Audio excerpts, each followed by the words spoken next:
आंदोलनामध्ये पाठीमागे आम्ही एक बैठक घेतली होती पुण्यामध्ये कॅम्पमध्ये. 20-25 कार्यकर्ते आलते.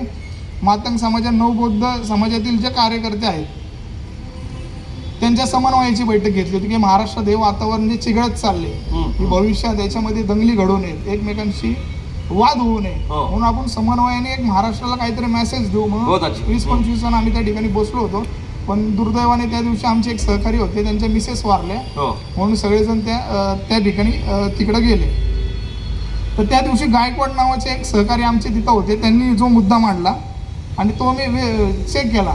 मी म्हटलं तसं मी रस्त्यावरचा कार्यकर्ता आहे, मी कुठला तज्ज्ञ नाही आहे किंवा आज बघायला नाही आले म्हणून मी आलोय. जसं अण्णा भाऊ म्हणायचे की जे बघतो, जे लिहितो, जे वाचतो रस्त्यावरचं तेच मी लिहितो, तसं आमचं कार्यकर्त्याचं आयुष्य आहे. जे आम्ही भोगतो, जे बघतो, लोकांमध्ये जाऊन जी चळवळ करतो त्याच्याप्रमाणेच आमची दिशा त्या ठिकाणी ठरलेली असते. त्यावेळेस जो मुद्दा आला की लोकसंख्येचे संदर्भ बरेचसे बदलले होते, बऱ्याच चर्चेत ते आले. 1961 सालचा आणि 2011चा. तर त्याच्यामध्ये 2011ला ज्या लोकसंख्येचा विषय आला त्याच्यामध्ये मातंग समाज आणि नवबौद्ध समाजामध्ये फक्त 3% फरक होता 61 साली. आणि तो 2011ला जो संदर्भ आला तो 62%. महार, मेहरा, तराळ, देवभूमिक त्यांचा आणि मांगण, तत्सम त्यांच्या पोटजातींचा फक्त 19% आकडा बार्टीच्या अहवालामध्ये आलेला आहे. तर हा कसा आला म्हणून गायकवाड साहेब त्या दिवशी आम्हाला सांगत होते की त्यावेळेस 1951 साली जी जनगणना झाली त्याच्यामध्ये बौद्धांची संख्या 2490 होती. आणि ज्यावेळेस 61ला धर्मांतर झालं त्यावेळेस ती 27,90,000 झाली. म्हणजे प्रामुख्याने ही संख्या तिकडं वाढवल्या गेली. आणि त्यांनी ते महासंचालकांशी पण पार्टीच्या त्या ठिकाणी त्यांनी हा विषय सांगितला होता. म्हणून मी चेक करायला गेलो की खरंच या आकड्यांमध्ये काय गपलं ते का आपण चेक केलं पाहिजे, कार्यकर्ता म्हणून बघितलं पाहिजे. तर मी परत त्या वेबसाईटवर जाऊन बघितलं तर मला हाच आकडा मिळाला 2011चा की 62% आणि 19%. हा गव्हर्नमेंटच्या रेकॉर्डवरचा आकडा आहे.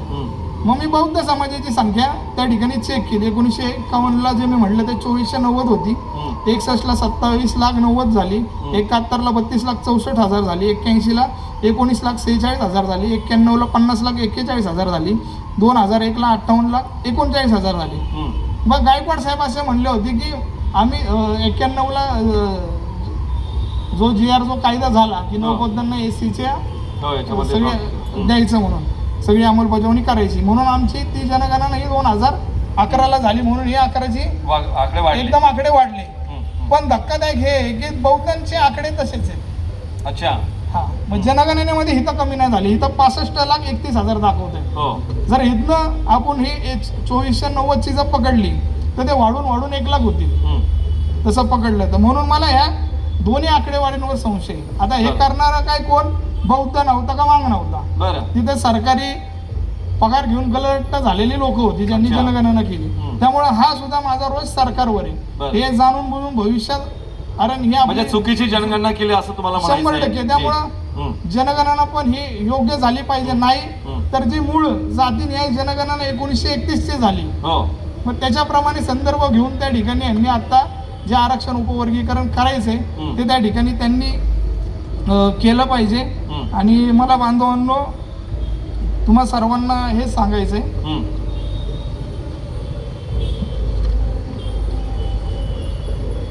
मी शेवट करतो आता. नाही, मी पुन्हा येणार आहे तुमच्याकडे. आता आम्ही तुम्हाला जाणून घेतोय, तुम्हाला ओपन जास्त स्पेस आम्ही याच्यासाठी मुद्दाम देतोय. या उपवर्गीकरणाला जे मंडळी समर्थन करतात त्यांना आपल्याला या महाराष्ट्रापुढे देशापुढे घेऊन जायचं आहे. आणि आमची प्रामाणिक भूमिका आहे लॉर्ड बुद्धा टेलिव्हिजनची की आम्ही तुम्हाला समजून घेतोय. तुमच्या डोक्यात जे असेल, जे काही म्हणायचं असेल तुम्ही ओपनली खुली चर्चा झाली पाहिजे. बिलकुल झाली पाहिजे. होय, कारण आपण डायसवर जे कोणी आहोत ते काय आपण एकमेकांचे विरोधी नाही. बिलकुल नाही. अनेक आंदोलनात मोर्चांमध्ये सोबतच आहेत, आपण सर्व सोबत आहोत. रस्त्यावर मार खायला, नक्की शिव्या द्यायला, हे सर्व एकच आहे. आंदोलनाचे सगळे तुम्ही शिलेदार आहात, तो भाग नाहीये. त्यामुळं आरक्षण उपवर्गीकरणाने काहीतरी वेगळं होणार आहे असं अजिबात होणार नाही. परंतु आपलेच मी म्हणतो मागांना बी नाही भेटू द्या. पण जे छोटे छोटे समूह या विकासापासून पाठीमागे राहिलेले त्यांना तरी या मुख्य प्रवाहात आणण्यासाठी हे अत्यंत गरजेचं आहे. ह्याच्यामध्ये मांग पण तेवढाच जबाबदार आहे की त्यांनी सुद्धा ज्या छोट्या छोट्या जाती राहिलेल्या आहेत त्यांच्या उपेक्षा त्यांचे जे वंचित राहिले त्यांच्यासाठी पण काही केलेलं नाही असं मी मानणारा कार्यकर्ता आहे. हो.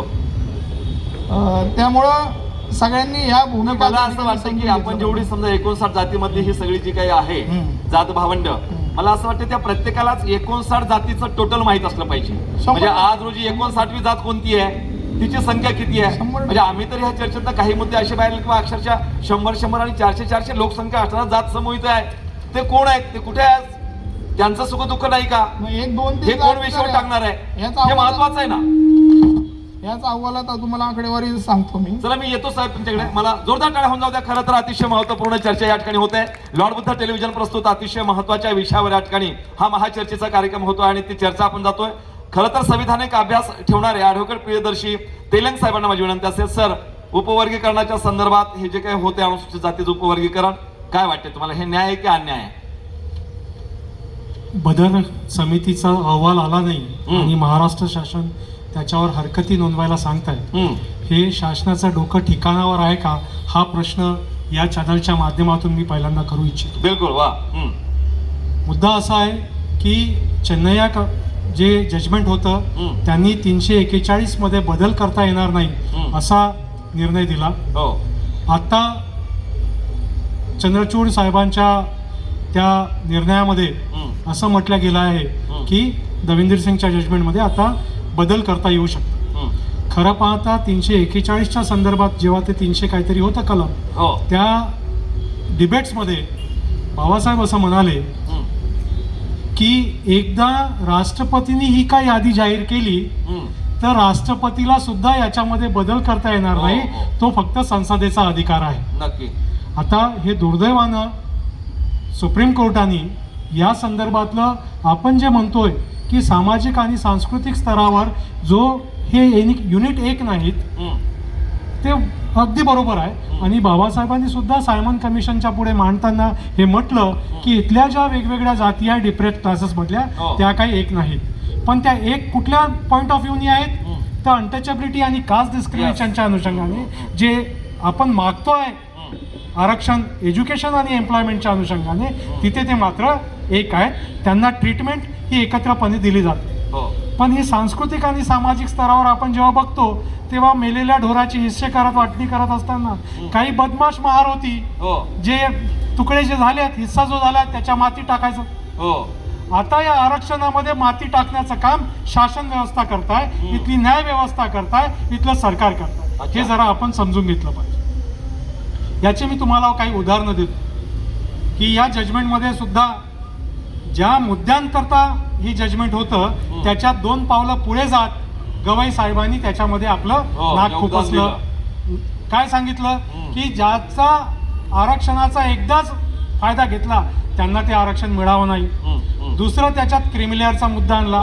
हे जरी न्यायालयीन भाषेमध्ये आम्ही त्याला ओबिटर डिक्टा म्हणत असलो, हे तुम्ही ओपिनियन दिलं, तो काही जजमेंटचा भाग नाही आहे, तरी सुद्धा मध्य प्रदेशच्या हायकोर्टामध्ये याच्यावर याचिका दाखल झाली.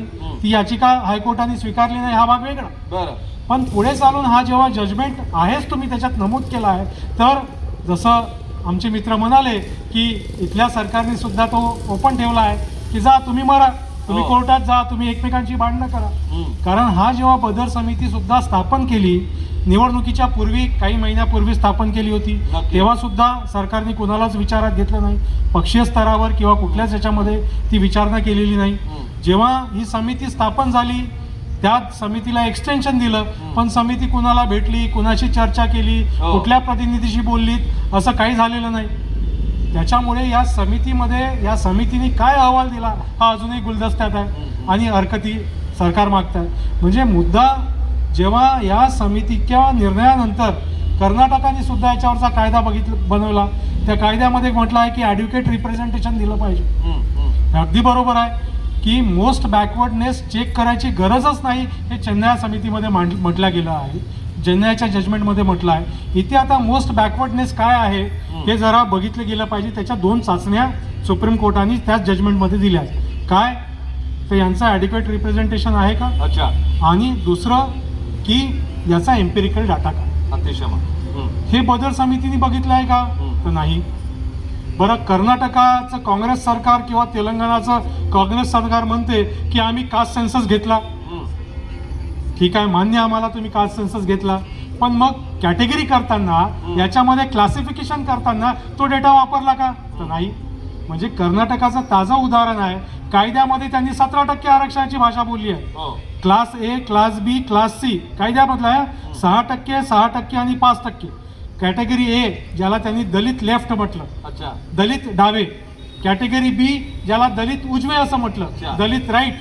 कॅटेगरी सी तर आणखी इंटरेस्टिंग आहे, त्याला टचेबल म्हटलं. बरं म्हणजे जे अस्पृश्य ज्यांना touchable टच करता होत नव्हतं त्याला आता टचेबल म्हटलं. बरं राईट. हा. ही कॅटेगरी 3, कॅटेगरी सी ज्याच्यामध्ये 63 जाती आहेत आणि बऱ्यापैकी आपल्याकडल्या ज्यांना आपण भटक्या विमुक्त म्हणतो अशा बऱ्यापैकी जात समूह, जमाती समूह त्याच्यामध्ये आहेत, त्यांना 5% दिले. असं 17% म्हटलं आहे. आणि आता जेव्हा परिपत्रक काढलं ते आरक्षण 17%वरून 15% केलं. अच्छा. म्हणजे 2% त्यांनी कपात त्याच्यामध्ये केली. म्हणजे आपण लक्षात घ्या, हे भाजपा सरकार असू देत की काँग्रेस सरकार असू देत, हे तुमच्या काही हिताचं बोलणारं नाहीये. हे तुमच्या आरक्षणाची अंमलबजावणीच यांनी आतापर्यंत कधी केली नाही आहे. कितीतरी मोठ्या प्रमाणात बॅकलॉग आहे. मग हे सुप्रीम कोर्टाला दिसत नाही का? हो. म्हणजे सुप्रीम कोर्टाने तर याच्या पूर्वीच्या आता जर आपण तो बघितला 2018चं जे जजमेंट आलं आहे त्या प्रमोशनलच्या रिझर्वेशन इन प्रमोशनच्या याच्यामध्ये तर क्वांटिफाईड डाटा सरकारने द्यायची गरजच नाही असं म्हणून मोकळे झाले आहेत. बरं. आणि प्रमोशन इन रिझर्वेशनची अंमलबजावणी स्टेटमध्ये नाही आहे कारण क्वांटिफायबल डाटा नाही आहे. म्हणजे हा सगळा घोळ जाणीवपूर्वक सत्ताधारी, न्यायव्यवस्था आणि इथले एक्झिक्युटिव्ह करतायत. तेव्हा या समाजातल्या सगळ्याच संघटना, संस्था, राजकीय पक्ष यांना माझी विनंती आहे की यांनी आपल्या मागण्या या जरा रास्त केल्या पाहिजेत. बरोबर. सरकारकडे जेव्हा आपण मागण्या